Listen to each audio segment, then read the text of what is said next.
Selamat pagi. Pada pertemuan kali ini, kita akan membahas lanjutan materi, yaitu dari berpikir komputasional atau computational thinking.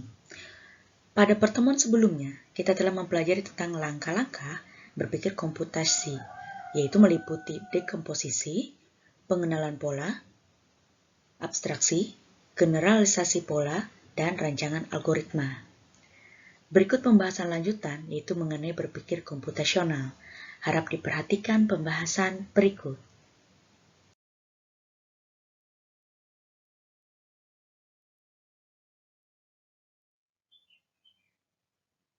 Lanjutan materi, yaitu pada bagian B mengenai penerapan berpikir komputasional atau computational thinking. Pada penerapan berikut akan diterapkan pada beberapa permasalahan, seperti yang pertama, kita bisa menggunakan algoritma dasar atau teknik dasar berupa pencarian atau searching, kemudian pengurutan ataupun sorting.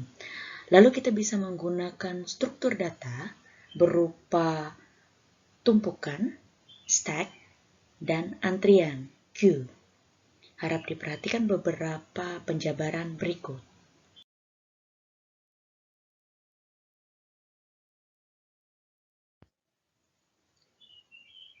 Penerapan yang pertama, untuk berpikir komputasional, yaitu kita bisa menggunakan algoritma ataupun teknik pencarian yang disebut dengan searching.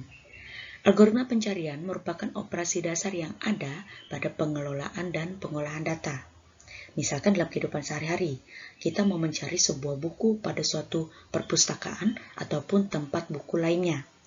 Ketika kita hendak mencari sebuah buku dengan judul tertentu, apa kira-kira yang akan kita lakukan? Pertama, kita harus mengetahui jenis kategori buku yang akan kita cari. Kemudian, kita akan mencari buku tersebut. Lalu dengan pendekatan yang paling sederhana, kita akan menelusuri satu persatu rak dari kiri atas sampai kanan bawah. Nah, kira-kira jika kita mencari buku tersebut pada tempat yang sudah kita ketahui, mungkin tidak masalah.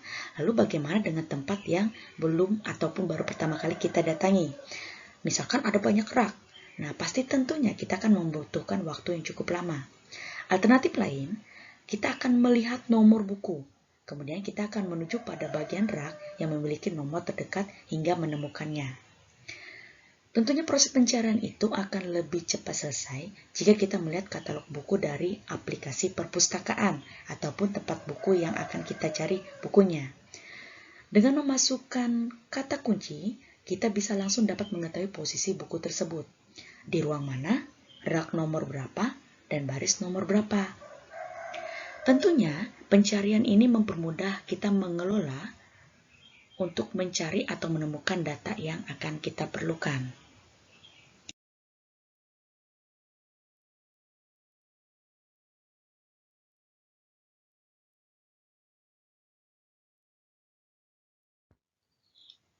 Ada beberapa teknik pencarian yang dapat digunakan. Pada bab ini yang akan kita bahas yaitu ada dua. Yang pertama itu adalah pencarian sekuensial atau sequential search dan pencarian biner atau binary search.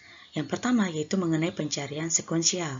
Ini merupakan proses pembandingan atau membandingkan setiap elemen data satu persatu secara beruntun, mulai dari elemen pertama sampai elemen yang dicari, ditemukan, atau seluruh elemen sudah diperiksa. Pada pencarian beruntun ini terbagi atas dua lagi, yaitu pencarian beruntun pada data tidak terurut dan pencarian beruntun pada data yang terurut.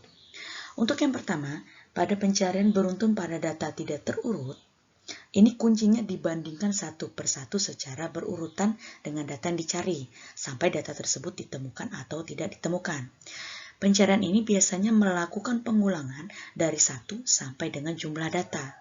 Jadi pada setiap pengulangan, bandingkan data ke I atau data yang dicari ataupun yang dituju dengan yang nilai kunci. Apabila ada data yang sama dengan nilai kunci, berarti data telah ditemukan. Nah, sebaliknya, apabila sampai akhir pengulangan tidak ada data yang sama dengan nilai kunci, berarti data yang dicari tidak ditemukan. Pada yang kedua, itu mengenai pencarian beruntun pada data terurut. Biasanya, pada data yang terurut, ini proses pencariannya akan lebih cepat dibandingkan dengan data yang tidak terurut. Yang membedakannya hanya pada kapan algoritma tersebut berhenti.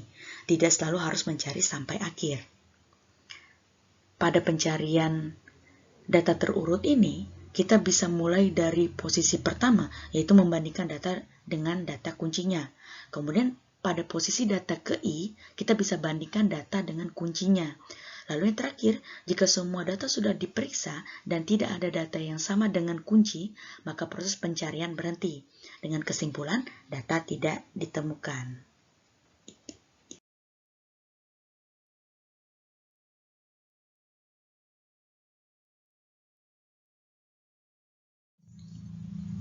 Yang kedua adalah pencarian biner atau binary search. Pencarian biner ini, prosesnya itu adalah mempersingkat waktu pencarian data. Nah, algoritma ini berlaku hanya untuk data yang terurut dengan menggunakan operasi perbandingan lebih sedikit di mana membagi data menjadi dua bagian sama panjang. Kunci pencarian ini dibandingkan dengan nilai tengah data untuk menentukan posisi data kunci berada. Jika data kunci sama dengan nilai tengah, maka dinyatakan berhasil. Jika data kunci lebih dari nilai tengah, maka pencarian dilanjutkan pada subarray sebelah kiri. Jika data kunci lebih dari nilai tengah, maka pencarian dilakukan pada subarray bagian kanan. Pembagian ini dilakukan berulang-ulang sampai data yang dicari ditemukan atau data tersebut sudah habis, tetapi tidak ditemukan data yang sesuai dengan kata kunci yang dimaksud.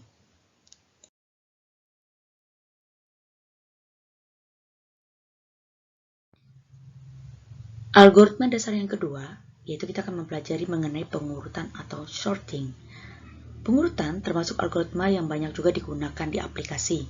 Contohnya, fitur ini dapat kita jumpai seperti adanya di Microsoft Office Excel ataupun di Microsoft Office Word dan juga di beberapa aplikasi lain. Secara umum, pengurutan digunakan untuk mengatur ulang array atau elemen daftar yang diberikan sesuai dengan operator perbandingan pada elemen.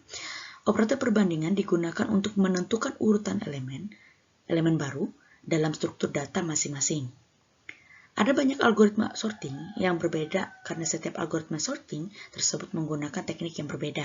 Dengan teknik yang berbeda, tentu saja performa algoritma ataupun teknik juga berbeda-beda.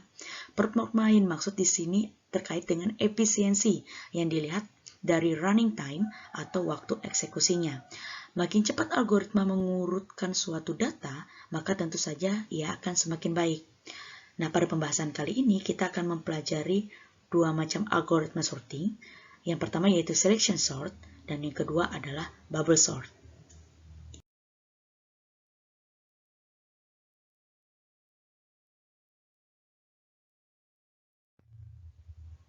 Teknik pengurutan data yang pertama yaitu selection sort.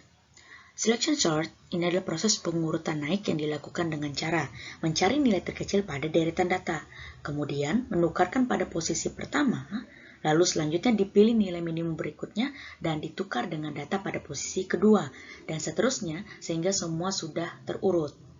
Langkah-langkahnya jika pun diuraikan, misal kita akan menentukan nilai minimum dari semua deretan data. Tukarkan dengan data pada posisi pertama. Kemudian, pada langkah kedua, tentukan nilai minimum dari data bernomor 2 sampai terakhir. Kemudian tukarkan isi data dengan nilai minimum dengan data pada posisi kedua. Kemudian pada langkah ke I, atau ke langkah yang kita inginkan, lakukan langkah seperti nomor 2, tentukan nilai minimum dari data bernomor I sampai N, kemudian tukarkan isi data dengan nilai minimum dengan data pada posisi ke I.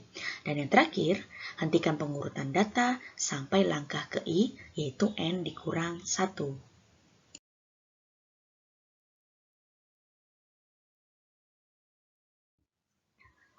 Pengurutan data yang kedua adalah bubble sort. Bubble itu artinya adalah sebuah gelembung. Sebagaimana gelembung di dalam air, di mana ia akan naik ke permukaan. Nah, pada bubble sort, ini merupakan proses menggelembungkan data dengan nilai terbesar ke atas. Berarti kita akan mengurutkan secara ascending, yaitu dimulai dari yang kecil ke yang besar, dengan membandingkan setiap data yang bersebelahan dan menukarkannya jika urutannya salah, yaitu nilai yang lebih besar di sebelah kiri dari nilai yang lebih kecil.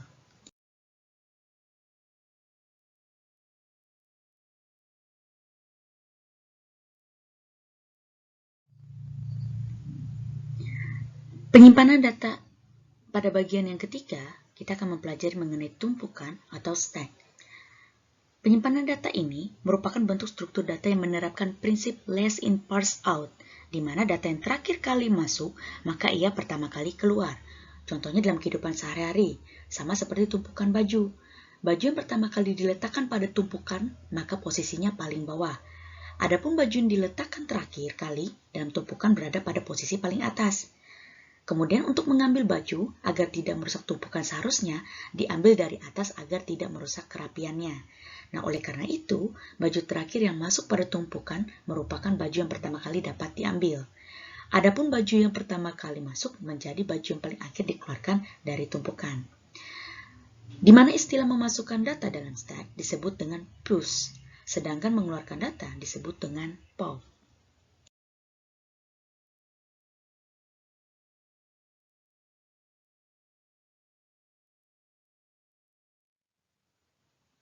Materi selanjutnya atau materi yang terakhir pada penerapan untuk berpikir komputasional adalah antrian atau queue.